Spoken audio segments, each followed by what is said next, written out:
Few weeks ago I acquired an old bus. I will convert this bus to an insulated all-year RV for my family. The bus is model year 2001 and it's made by Carrus Delta. Entire chassis is made from stainless steel. It has plenty of cargo space in downstairs, which will eventually turn more or less in use for either bus deck or for the comfort of the passengers. Inside of the bus there are no seats anymore, besides of the 8 passengers, guide and driver's seat. They were removed by the seller who needed them for spare parts. On this and subsequent videos I will tell you how to transform a bus to an insulated RV. As obvious, an old bus has a lot of storage spaces which are required in Finnish law also in RV. Besides of the storage, law requires that RV has beds in plural, so at least 2 of them are necessary. A cooking possibility, and also an RV needs to have a table. This table was not good enough in inspection, so I had to improvise a table really quick before the class change inspection. Now if you wonder why I am making such a crappy interior for this kind of large RV, have no fear.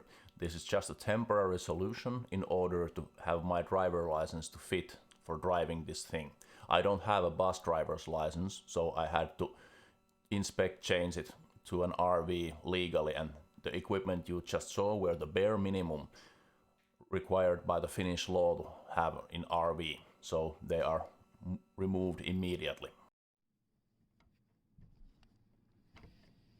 In this short video I am removing the hatches from the upper luggage compartments. They are made from sheet metal and they are held up with gas springs which are rather short, and being 20 years old bus, those gas springs have died long time ago, so I have to hold all the shelf latches up with my head while I'm drilling off all the screws which hold them in peace.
After the hatches with the so-called bandit saw, I'll just saw off the downside of the shelf and I'll screw out the upper side of the shelf with the drill, and the entire shelf will fall off to the floor.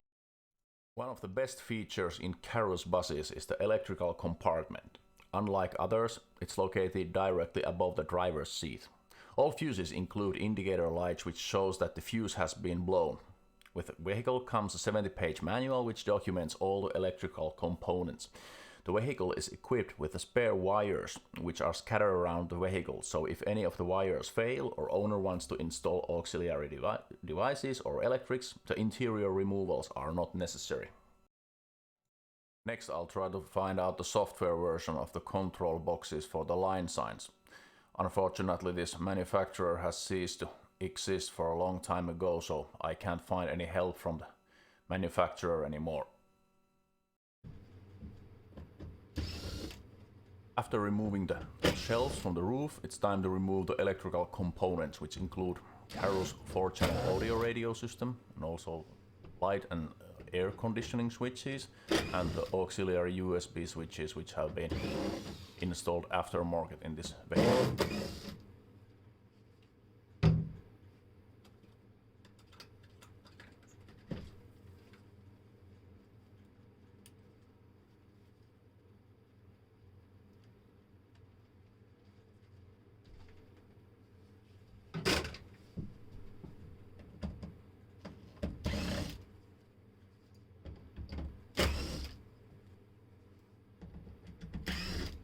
In later videos I will remove rest of the toilet you can see, the end of the car and also the rear end floor from the car, and I will make some welding changes for the chassis. Stay tuned and subscribe for the channel for further videos.